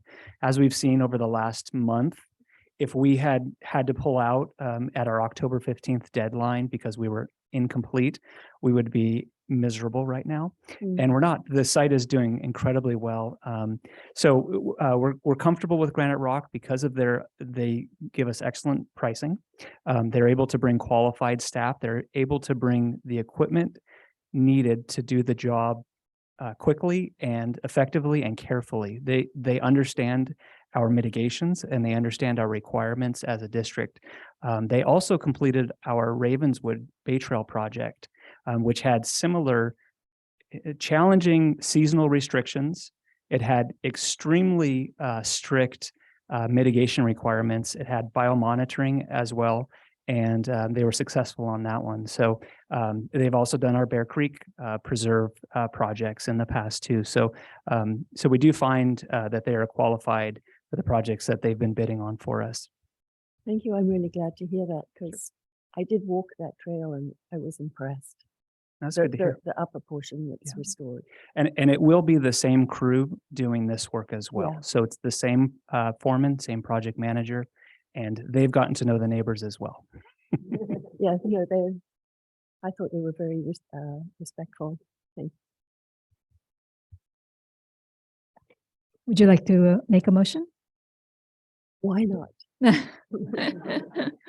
make a motion that we authorize the general manager to enter into a contract with Granite Rock Company of San Jose, California for the base amount of $626,800 and authorize a 15% contingency in the amount of $94,020 to be reserved for unanticipated construction issues, and authorize an allowance in the amount of $40,260 for inflationary cost increases to account for delays in commencing the project, to address issues related to neighboring properties, bringing the total not to exceed contract amount to $761,080.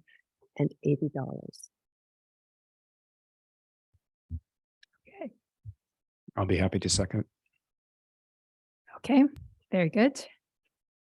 Any other last minute questions? If not, may I have roll call, please? Director Gleason, Yes. Director Christine Tucker, Yes. Director Riffle, Yes. President Kishimoto, Yes. Director Holman, Yes, and watching them do the Ravenswood Trail project, it was unbelievable and fascinating to watch. Director McNaveen, Director Seer, Yes. motion passes 7-0. Thank you. Great, Okay. Thank you. Yeah. Thank you very much. Thank you very much. Yeah. Very nice job.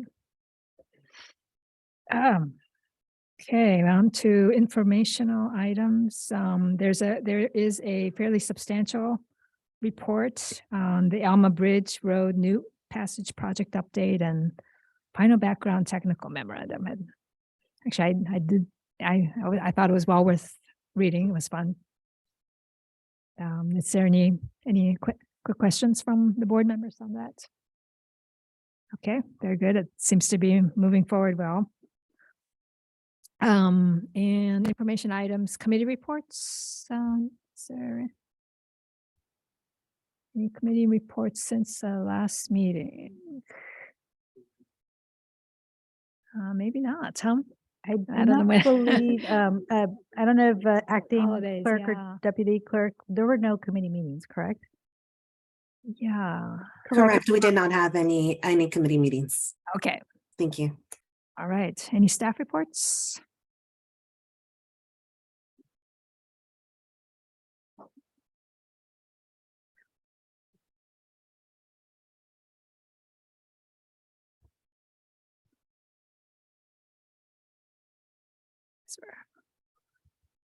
Eager to hear what's happening in the field. Huh?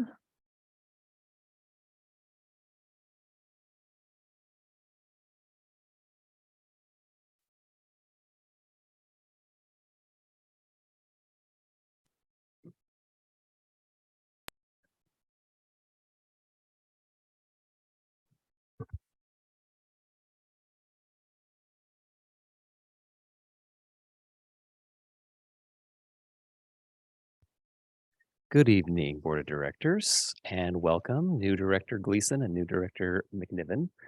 Brandon Stewart, Land and Facilities Manager. So I'd like to talk a little bit about and give an update on the current storm damage and repair. Let me get to here. So before I get started, one thing I just want to mention is that all of the work that we're doing out in the field regarding storm damage and repair and identification is really a joint effort. It's not just my department, it's visitor service as well. We work hand in glove in these opportunities. We're coordinating heavily in the field. And so I just want to give a shout out to both groups. And I know if Matt was here, he'd be saying the same thing. So it is a coordinated effort. So what I wanted to do is just kind of go through some of the highlights or some of the main damage that we're seeing in some of our preserves. So what you see here in front of you is Bear Creek Redwoods Preserve. So just outside of the parking lot, and you can see it here. We have a large sinkhole, which was in a culvert, and it's near the size of a truck. And so we currently have the preserve closed due to this sinkhole. County Roads came out this afternoon and has performed their inspection. They are going to possibly be opening this road maybe close to next week. They're going to do some more evaluation. But in the meantime, the road is going to remain closed, which means that the preserve is going to remain closed. This could have impacts on our parking lot. And so we will be working hand in glove with engineering to make that assessment and that determination, because this feeds into the large 60-inch culvert that runs the length of the parking lot. The next item that I wanted to share is at Long Ridge Preserve. So what you see here on the left is a large sinkhole, which is at a culvert. So we're having a culvert failure here and an associated sinkhole. We're also having, as you can imagine, many, many trees down along the trails. And so this is an example of as trees fall, they carry soil with them, and we have landslides associated. So it's a combination effort. So it's tree removal and landslide removal at the same time. The next preserve is Montebello, additional trees down along Stevens Creek Nature Trail. Now, annually, we keep a record of how many trees are coming down throughout the district. We just kind of closed out 2022. We had 360 trees that were on the list. So far, we have 82 trees, and we just started the season. So it's a wild and crazy time out there right now, and we still have some areas in our preserves that haven't been inspected. So we're forecasting at least over 100 trees to date, not to mention the trees that are going to continue to fail as the soils becomes continuously saturated in moisture, affects the stability of many of the slopes. So I would forecast that we're going to see many more tree failures in the next few weeks. Here's an example of a large road failure. So you see Parissima Creek Road. Most of it has slid into Parissima Creek at this point.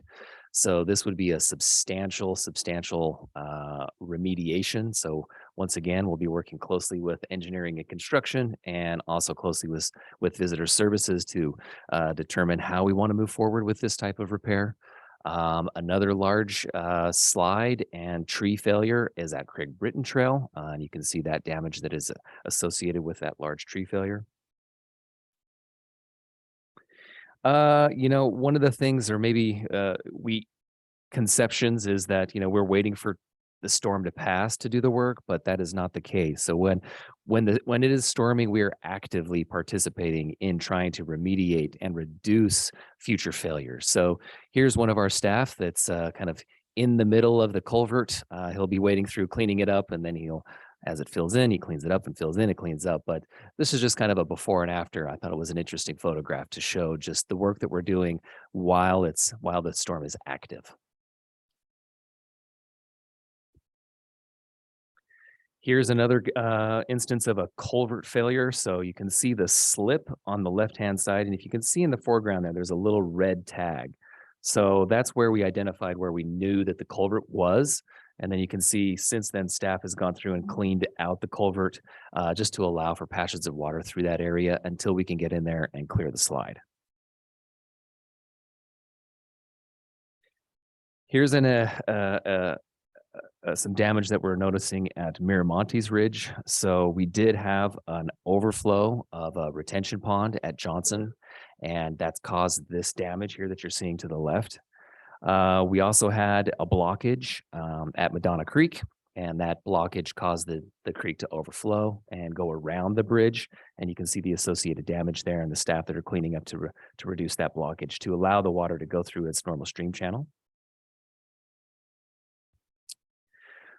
This is an example of what some of one of our area managers had to deal with as he was trying to get to work to solve problems for the day. So, all of us in the lowlands face, challenges with flooding to get to work, but he faced challenges of just cutting trees out of the way just to get to work. So I just wanted to share that with you because it's just an interesting perspective when you're living up in the hills, alternative challenges that you may face when you're trying to get out of your driveway. And then an interesting photograph on the right. This is one of our staff. As you can imagine, not all of our trails or the areas that we manage can be easily accessible. So here's an example of one of our trail staff taking advantage of on a motorcycle, and he's got a chainsaw strapped to his back and all of his gear ready to go out and do some work. So thought this was a neat photograph to share. It's one of our bikes. Yeah. I think that might be an electric. Yeah, that's an electric bike. And then, I call it, this is the time where we're getting it done, or getting her done.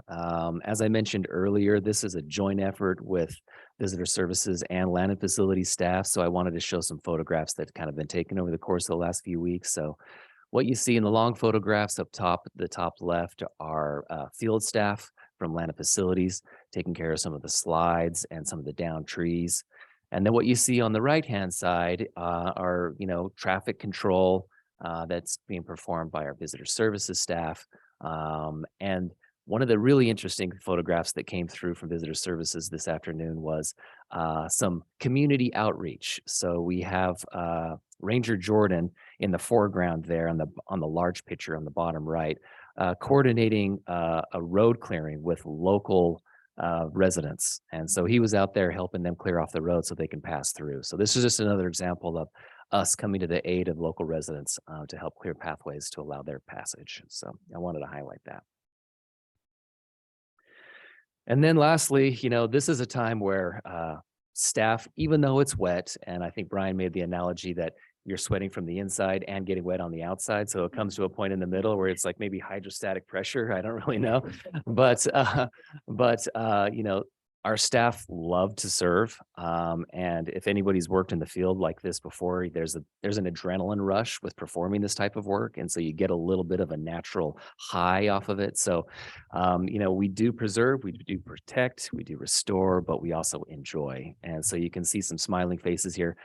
Alex in the middle with the chainsaw, he's got his game face on, but I know behind it, he's smiling. So I just wanted to share that with you because the staff really do enjoy serving for the district. And even though it is hard work, they always do it with a smile.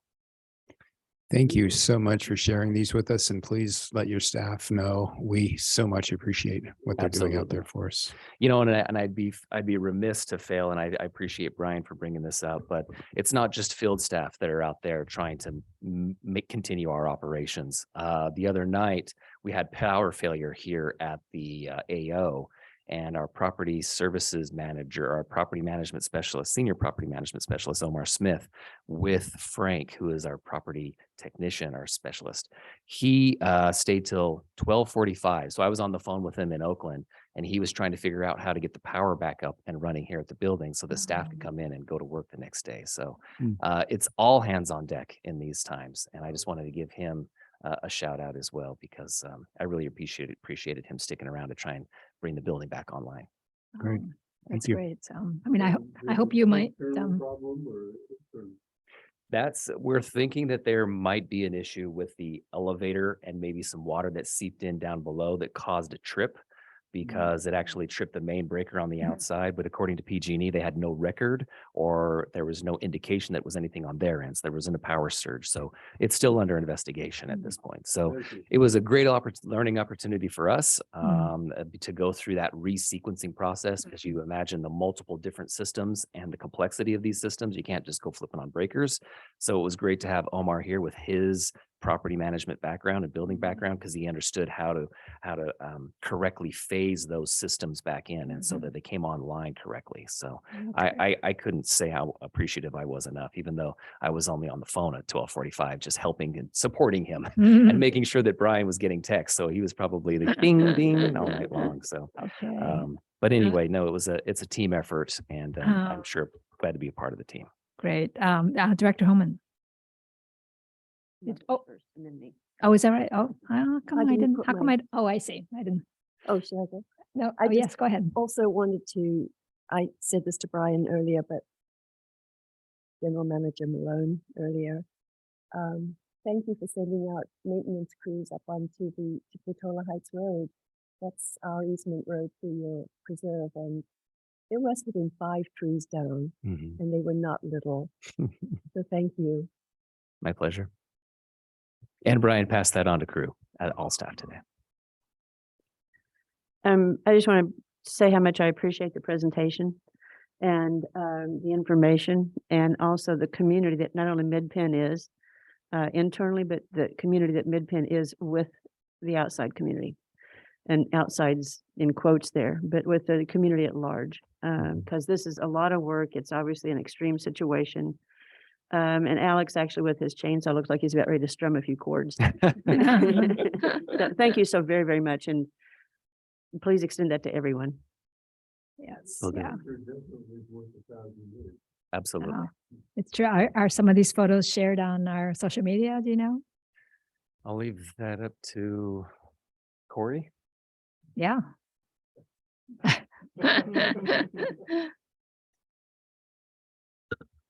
Corey Skinner, our Public Affairs Manager. Yes, we shared several of the great photos that we got from all of the field early on as we were closing trails and closing preserves and moving things around. So yes. Okay, great. All right. Isn't Windy Hill, didn't Windy Hill experience some closure too? Or trail closures or something?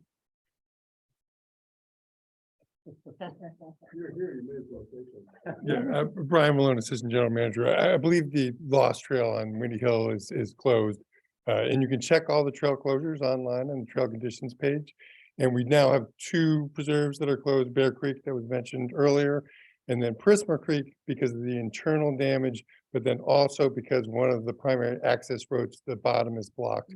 So we want to maintain that access just for residents and not have a lot of additional traffic going up there. Okay, thank you very much. All right. Okay. You've heard our thanks. So please pass them on to everyone in the field. Will do. Okay. Thank you. Thank you. Any other staff reports? Okay, and if not, director reports. And this would be just stop it. Yes, yes, Director Gleason. Yeah, I just wanted to say that I've over, I guess the last couple of months, I've attended quite a few docent-led events and a couple of volunteer restoration events. And particularly on the docent side, there's a new docent class in 2022, and there was a lot of, excuse me, I think pent-up demand from maybe not having previous opportunities during COVID. They're very enthusiastic and they've posted a lot of events. So it's maybe right now it's a difficult time because events are getting canceled due to weather. But there are a bunch of them on the calendar, and I definitely recommend that people get out if you can. Each time I go, I realize how much I have to learn. So, but the docents are really, really good. Okay. And I also really enjoy the restoration events as well. Wonderful. That's great that you're getting out there. Anything else? Oh yes, Dr. Holman. Oh, just one silly thing. It's like, I think we're all to be congratulated that it didn't take 13 ballots to elect any of our officers. 15, yes. Yes. Yes. Just 2 very quick updates. First is I want to acknowledge Mike Williams for helping. The Francis Stevens Creek Trail had contacted me about a parcel of land in the county that might be available to connect the Stevens Creek Trail, and Mike was able to jump right on that. And so who knows where it's going to go, but I just really appreciated staff's response. And this was over the December timeframe. So fingers crossed that he was successful.